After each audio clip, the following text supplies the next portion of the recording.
Bonjour à tous et bienvenue dans ce nouveau Médiatube.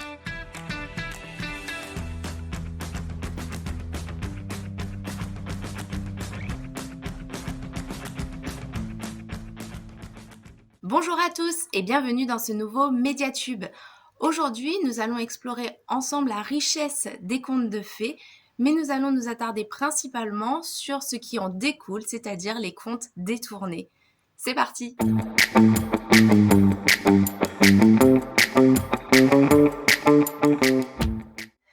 Les contes de fées tiennent leurs origines dans les contes et légendes. À l'origine, ils étaient transmis de bouche à oreille lors des veillées familiales et populaires. Puis, les premiers contes écrits apparaissent en Italie à la Renaissance avec l'auteur Giambattista Basile en 1624 qui rédige Lo Conto degli Conti, traduction Le conte des contes. La construction en est simple. Nous avons un héros qui subit un malheur, qui doit donc parcourir des épreuves qui le mènera à une vie stable, bien souvent un mariage. Tout ce rituel fait passer notre personnage de l'enfance à l'âge adulte. Le terme conte de fées ou conte merveilleux est un genre littéraire français qui est né en 1695 avec Charles Perrault et son texte Les contes de ma mère Loi. Depuis le 19e siècle, les adaptations fleurissent selon le public et le support utilisé. Nous prenons en général l'exemple de Cendrillon qui a été réadapté par Massenet, Rossini, Georges Méliès ou encore Walt Disney.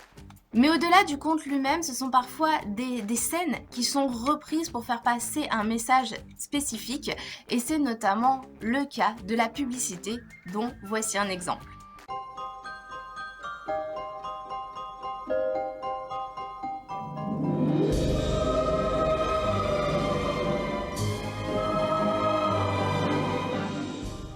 Outre ces exemples marketing qui fleurissent à la télévision, la littérature n'est pas en reste puisque les auteurs reprennent à leur compte les contes traditionnels, c'est le cas de le dire, afin en fait de réécrire de façon politique les histoires et faire ancrer les personnages dans la société actuelle. Et c'est le cas notamment du livre C'est l'heure des contes, écrit par Gérard Jugnot et illustré par Mouche Cousue, paru chez Flammarion.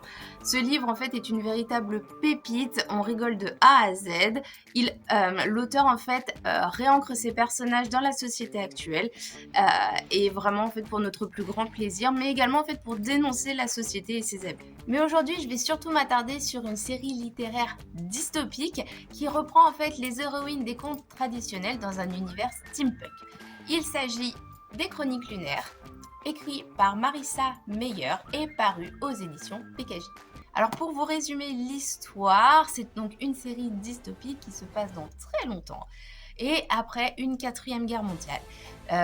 Les pays de toute la Terre ont finalement signé un traité de paix universel et ce qui permet en fait à tout le monde de vivre en paix et en harmonie.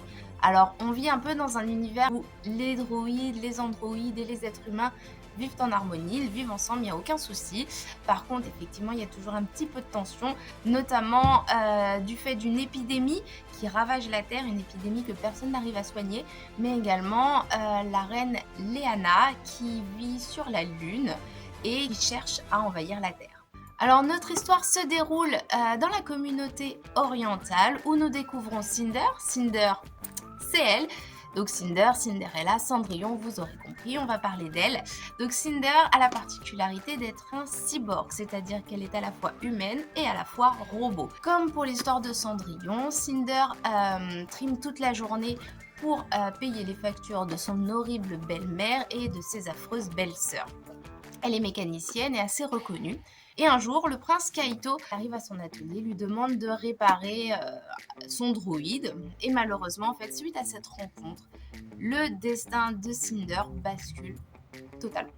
Alors on avait l'habitude des Cendrillon du XVIIe siècle avec balles et corsets, mais on n'avait pas encore été confronté, enfin de mémoire, à une Cendrillon à moitié robot qui évolue dans un monde futuriste. Et c'est ça l'originalité. Alors ici on est bien dans le genre du conte merveilleux, tout simplement parce que, comme je vous le disais en introduction, nous avons une héroïne qui subit un malheur, qui va parcourir des épreuves et arriver en fait jusqu'à sa récompense. Le personnage de Cinder en fait va vraiment évoluer pour passer de l'état de jeune fille à celui de jeune femme, et en fait à travers des tonnes et des tonnes de symboles qui jalonnent le récit. Alors de nombreux clins d'œil sont faits au récit traditionnel, notamment Marraine la Bonne Fée qui est transformée en docteur, ou alors les amis de Cendrillon qui l'aident là se métamorphose en droïde de compagnie.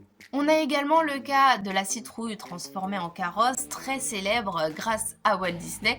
Et bien qu'on n'ait pas de magie dans ce récit, il y a quand même en fait un petit clin d'œil qui est fait et qui est assez sympa. Mais on a également le moment fatidique de la perte de la pantoufle de verre et qui va permettre à Cinder, aka Cendrillon, en fait finalement de se montrer telle qu'elle est.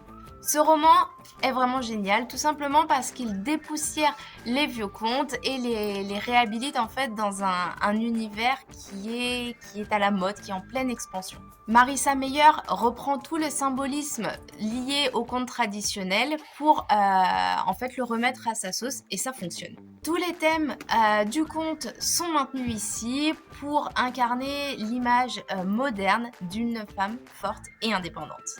Comme vous avez pu le constater, les contes détournés sont des œuvres riches et complexes qui ont pour but de nous divertir tout en se basant sur les contes traditionnels que nous connaissons bien. Ils nous permettent d'offrir une nouvelle réflexion sur notre société et témoignent en fait de l'évolution de notre culture et ont donc toute pertinence dans le paysage littéraire actuel. Alors j'espère que cette nouvelle vidéo vous a plu. N'hésitez pas à nous le faire savoir en la likant, mais également vous abonnant à notre chaîne. À bientôt!